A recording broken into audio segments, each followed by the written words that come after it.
I got so much motherfucking design on right now. Break it down, bring it back, make it clap. I got 3 old thoughts, new block, wear that thing. Bitches on my line, and you know. Assalamualaikum warahmatullahi wabarakatuh. Halo, kembali lagi bersama saya Salma Mutiara Ramadhani dari 11 Husana 2 SMK 6 Negeri Semarang.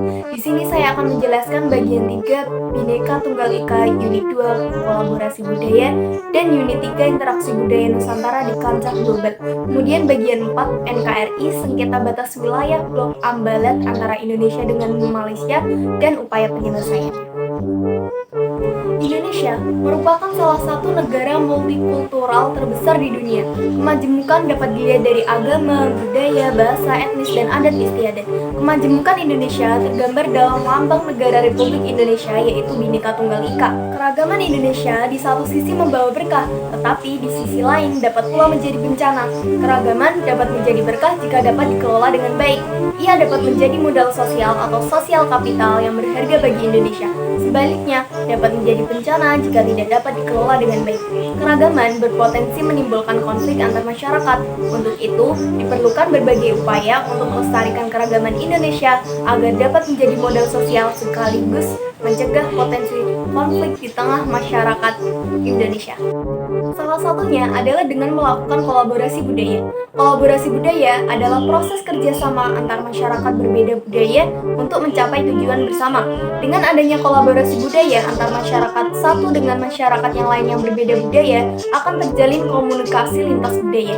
Definisi komunikasi lintas budaya sendiri adalah proses komunikasi yang melibatkan orang-orang yang berasal dari latar belakang sosial budaya yang berbeda-beda. Keberagaman yang ada justru memperkaya bangsa Indonesia dan menciptakan kolaborasi budaya yang menarik. Nah, kalian tahu nggak sih mengapa kita perlu mengadakan kolaborasi budaya? Ya, tujuannya supaya kita bisa melestarikan dan mengelola keberagaman, bisa memperkenalkan budaya, saling menghargai perbedaan, bisa mengembangkan kecerdasan budaya, dan mengembangkan kreativitas. Sebagai negara kepulauan yang memiliki wilayah yang sangat luas, kebudayaan yang terdapat di Indonesia sangatlah banyak. Setiap suku memiliki budayanya masing-masing. Nah, seperti apa bentuk kolaborasi budaya yang ada di Indonesia? Nah, yang pertama itu pertukaran budaya. Pertukaran budaya adalah kegiatan untuk saling memperkenalkan budaya antar daerah. Dengan mengadakan kegiatan ini, maka masyarakat yang berasal dari daerah yang berbeda-beda bisa saling mengetahui budayanya masing-masing. Nah, yang kedua adalah parade budaya. Setelah saling mengenal budaya melalui kegiatan pertukaran budaya, masyarakat bisa melakukan parade budaya. Parade budaya adalah salah satu bentuk kolaborasi budaya di Indonesia. Contohnya, Jember Fashion Carnaval atau Karnaval Busana Jember yang setiap tahunnya mengangkat tema busana nasional dari daerah-daerah di Indonesia dengan tema yang berbeda-beda. Yang ketiga adalah pameran seni rupa. Bentuk kolaborasi lainnya adalah pameran seni rupa. Pameran seni rupa bisa dilakukan secara berkelompok dengan menggandeng para perupa dari berbagai daerah di Indonesia. Nantinya, para seniman tersebut bisa menampilkan karya mereka masing-masing dan mencerminkan budayanya masing-masing. Contohnya, Festival Bali Art. Festival ini merupakan festival tahunan yang mempertemukan seni dan budaya dari berbagai daerah di Indonesia seperti Jawa, Sumatera, dan Nusa Tenggara. Yang keempat adalah pentas seni. Bentuk kolaborasi budaya di Indonesia selanjutnya adalah pentas seni. Dalam pentas seni, kesenian yang ditampilkan sangatlah beragam, seperti seni musik, seni tari, teater, pembacaan puisi, dan sebagainya. Nah, contohnya adalah Festival Teater Internasional, menampilkan drama dan pertunjukan teater dari berbagai negara, seperti Jepang, Amerika Serikat, dan Inggris. Yang kelima adalah seni musik. Kolaborasi seni musik adalah cara memainkan musik dengan mencampurkan beberapa seni musik, baik berupa alat musik atau lagu daerah dari budaya satu dengan budaya yang lainnya dalam satu penampilan, sehingga menimbulkan perpaduan suara kolaborasi yang indah. Contohnya, Pacific Music Festival merupakan festival musik tahunan yang mempertemukan musisi dari berbagai negara Pasifik seperti Jepang, Australia, dan Selandia Baru. Demikian penjelasan tentang bentuk kolaborasi budaya yang ada di Indonesia. Terdapat banyak sekali budaya yang berbeda-beda dan kita harus bisa menghargai perbedaan yang ada. Nah, saya akan memberikan satu contoh video kolaborasi budaya. Selamat menyaksikan.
Terkait dengan kolaborasi budaya.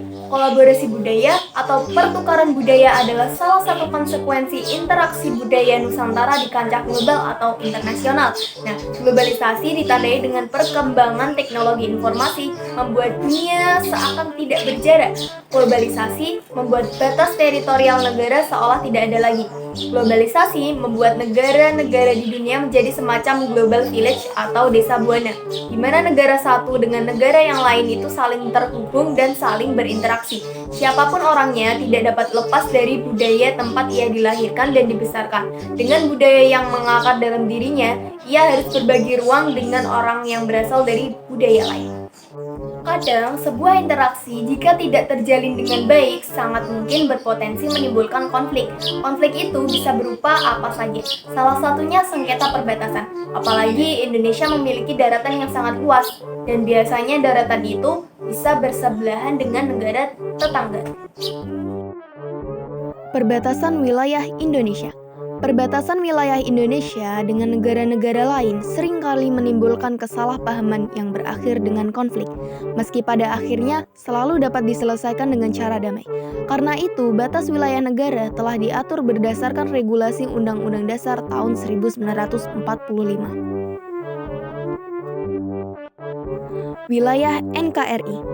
Wilayah NKRI menurut pasal 1 angka 1 Undang-Undang Nomor 43 Tahun 2008 adalah salah satu unsur negara yang merupakan satu kesatuan wilayah daratan, perairan pedalaman, perairan kepulauan, dan laut teritorial beserta dasar laut dan tanah di bawahnya serta ruang udara di atasnya, termasuk seluruh sumber kekayaan terkandung di dalamnya.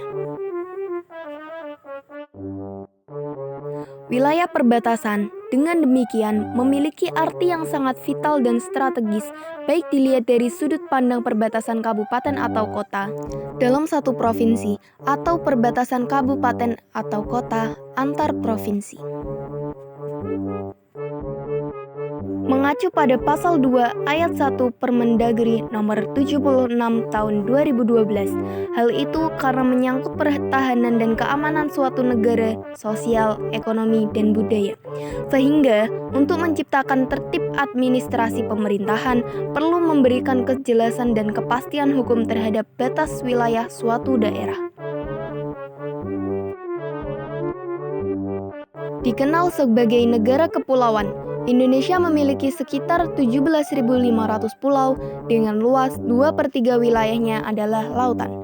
Dari pulau-pulau itu, terdapat sejumlah pulau terluar yang wilayahnya berbatasan langsung dengan negara tetangga. Karena itulah, sengketa batas wilayah sering terjadi, terutama yang paling intensif antara Indonesia dan Malaysia. Kedua negara ini seringkali berurusan dalam kasus sengketa wilayah, meski selalu berakhir dengan cara damai. Di antara kasus sengketa wilayah yang menyedot perhatian publik adalah Blok Ambalat, yang terjadi sejak 1969. Tanggal 27 Oktober 1969, Indonesia dan Malaysia menandatangani perjanjian tapal batas landas kontinen. Kemudian, pada 7 November 1969, Indonesia meratifikasinya. Namun demikian, pada tahun 1979, secara sepihak, Malaysia memasukkan Ambalat ke dalam wilayah negaranya. Akibat yang ditimbulkan, Malaysia memperoleh protes tidak hanya oleh Indonesia, tetapi juga oleh negara-negara lain seperti Inggris, Thailand, China, Filipina, Singapura, dan Vietnam. Pada tahun 1980, Indonesia secara tegas menyatakan protes terhadap pelanggaran itu. Klaim Malaysia tersebut oleh Indonesia dinilai merupakan keputusan politik dan sama sekali tidak mempunyai dasar hukum. Bagi Indonesia dan juga oleh negara-negara lain, garis batas yang ditentukan Malaysia keluar dari zona ekonomi eksklusif atau ZEE sejauh 200 mil. Nah, apa sih motivasi Malaysia hendak mengklaim kepemilikan Blok Ambalat? Ya, tentu saja karena potensi minyak bumi yang sangat besar di wilayah tersebut. Akibat dari perbedaan pandangan dan saling klaim tersebut, Malaysia, menurut hukum internasional UNICLOS, United Nations Convention Law of the Sea tahun 1982, yang diyakini oleh Indonesia, seringkali melakukan pelanggaran terhadap kedaulatan wilayah NKRI. Pada 7 Januari 2005, kapal laut Malaysia KD Sri Melaka pernah dilaporkan dan terpantau melakukan pengejaran, bahkan melakukan penembakan terhadap kapal nelayan Indonesia KD Jaya Sakti 6005 KM Wahyu 2 KM Irawan di Laut Sulawesi. Berikutnya pada 16 Februari 2005, Malaysia pernah mengumumkan kalau Blok ND6 dan ND7 sebagai wilayah konsesi perminyakan baru yang dioperasikan oleh Petronas, Carigali dan Shell. Pada wilayah ini masih dekat dan menjadi bagian dari wilayah Ambalat, terutama Ambalat Timur. Berdasarkan data yang terkumpul hingga tahun 2012, terjadi sebanyak 475 kali pelanggaran yang dilakukan oleh Malaysia, baik dilakukannya di darat, laut, maupun di udara.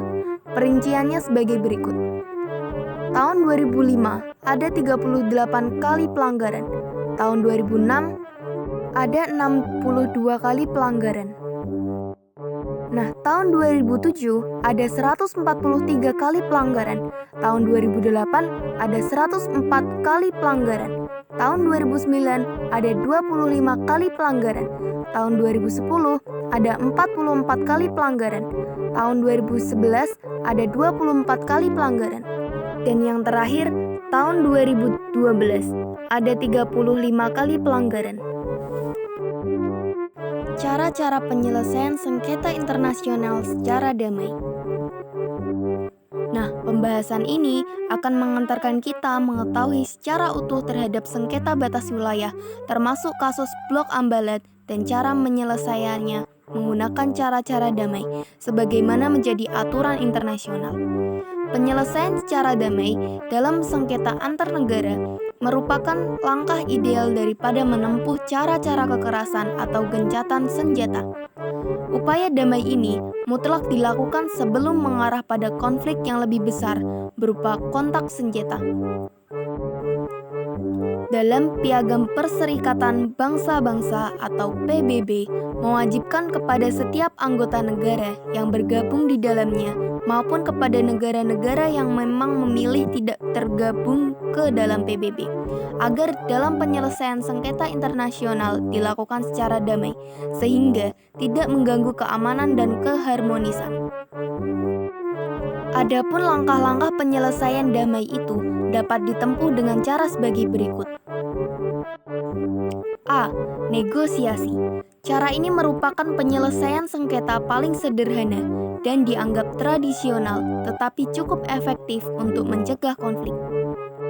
Model penyelesaian negosiasi tidak perlu melibatkan pihak ketiga, melainkan fokus pada diskusi tentang hal-hal yang menjadi persoalan oleh pihak terkait. Perbedaan persepsi yang terjadi antar kedua belah pihak akan memperoleh jalan keluar dan memungkinkan mudah untuk dipecahkan. Namun demikian, jika salah satu pihak menolak, cara negosiasi akan mengalami jalan yang buntu. Yang kedua adalah mediasi dan jasa-jasa baik atau mediation and good office.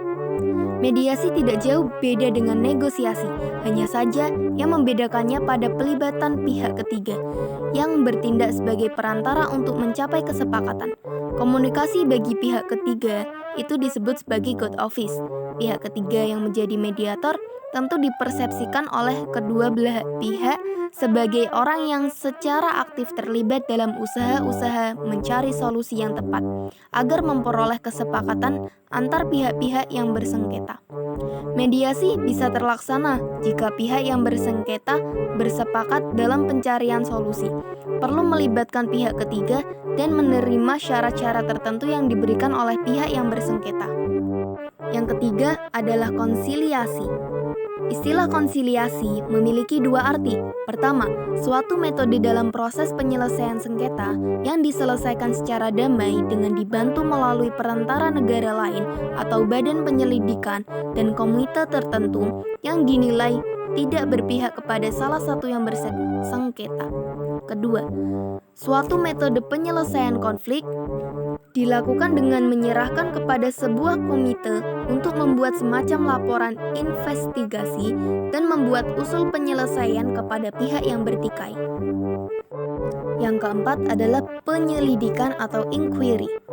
Pada 18 Desember 1967, PBB mengeluarkan resolusi kepada anggota-anggotanya agar dalam proses penyelesaian sengketa internasional perlu metode yang disebut dengan fact-finding atau pencarian fakta. Metode ini meniscayakan penyelidikan atau inquiry yang dilakukan oleh sebuah badan atau komisi yang didirikan secara khusus untuk terlibat aktif dalam proses pengumpulan bukti-bukti dan permasalahan yang dianggap menjadi pangkal sengketa. Kemudian, komisi itu mengungkapkannya sebagai sebuah fakta disertai cara penyelesaiannya. Yang terakhir adalah penyelesaian di bawah naungan organisasi PBB. Dalam pasal 1 Piagam PBB, yang diantara tujuannya adalah memelihara perdamaian dan keamanan internasional, erat hubungannya dengan upaya penyelesaian sengketa antara negara secara damai. PBB memiliki lembaga International Court of Justice atau ICJ yang memberikan peran penting dalam proses penyelesaian sengketa antar negara melalui Dewan Keamanan atau DK. Berdasarkan keterangan bab 6, DK diberi kewenangan untuk melakukan upaya-upaya terkait penyelesaian sengketa. Nah, itu saja yang bisa saya sampaikan. Terima kasih telah setia menjadi audiens saya. Kurang lebihnya mohon maaf. Terima kasih telah mendengarkan. Wassalamualaikum warahmatullahi wabarakatuh.